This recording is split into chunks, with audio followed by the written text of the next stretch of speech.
What's worse than waiting for your food to be delivered? How about if it never shows up? Now, some of those flyers under your door are more than just annoying. They could be helping crooks pull off a fast food fast one. And that's not the only way clever scammers can come after your money. So before you head off for that last summer holiday, how can you protect yourself from those seriously sneaky schemes? Here's ABC's Lindsay Davis. I would have to say K. Paul's was one of my favorite restaurants. It began as a fun trip for this mother-daughter duo, but for Chris and Katie Bisek, their stay at this New Orleans hotel quickly turned into a nightmare. It's about midnight and our hotel room phone rings, and it's one of the ladies from the front desk explaining, I need your card number to put on file, otherwise, you need to get out of the room. And I was like, oh my, okay, this lady's serious. So I gave her my card number, and that was that. So Katie gave her debit card number and went back to sleep. But the next morning, I woke up and immediately thought to myself, there was something sketchy about that call. She checks her bank account and realizes all her money is gone. But it turns out it wasn't the hotel front desk. Katie had given her information to a scammer.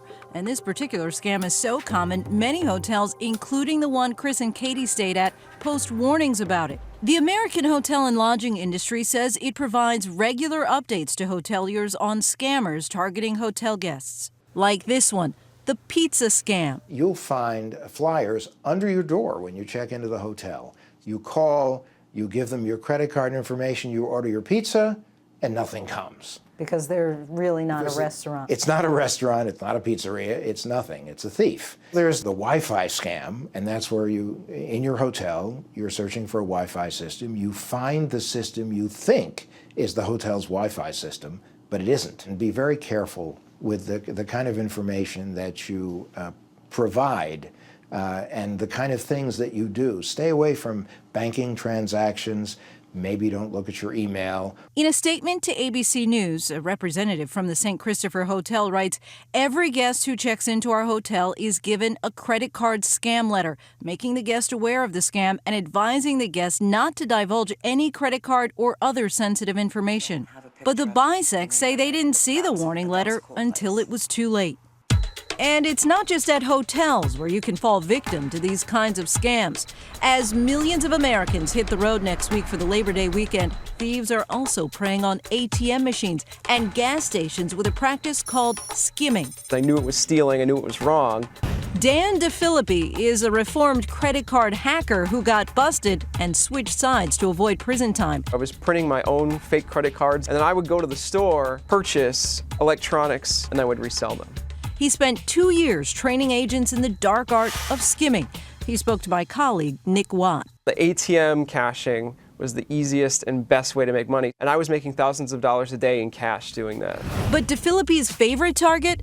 Gas stations, installing gadgets like this one inside the pumps. Gas station skimming is one of the easiest and best ways of doing it because it's hidden. The person using it will never see it. It only takes seconds to open it up and put it in there.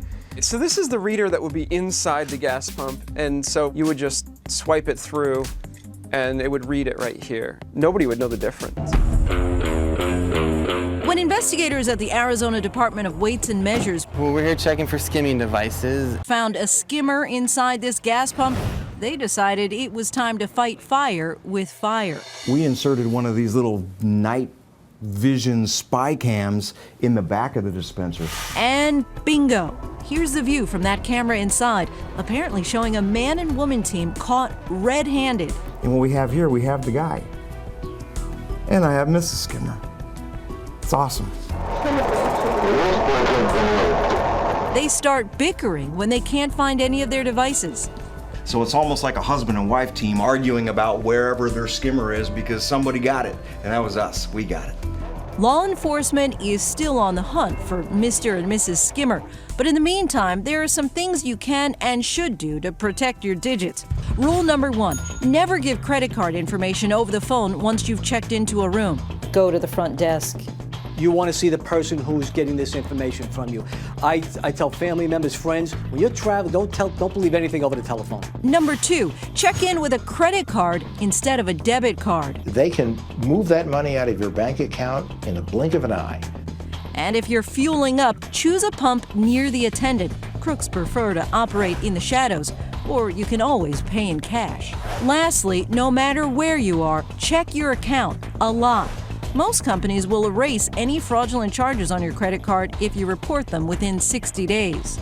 It happens in the best places, the most secure locations. Things like this can potentially happen. As for the bisex, they say their trip was ruined. We were especially embarrassed because we consider ourselves kind of savvy to that sort of thing. Like we couldn't possibly be scammed, like that we would fall for that. The advice we consistently heard, it's fine to let your hair down on vacation, but don't let down your guard. For Nightline, I'm Lindsay Davis in New York.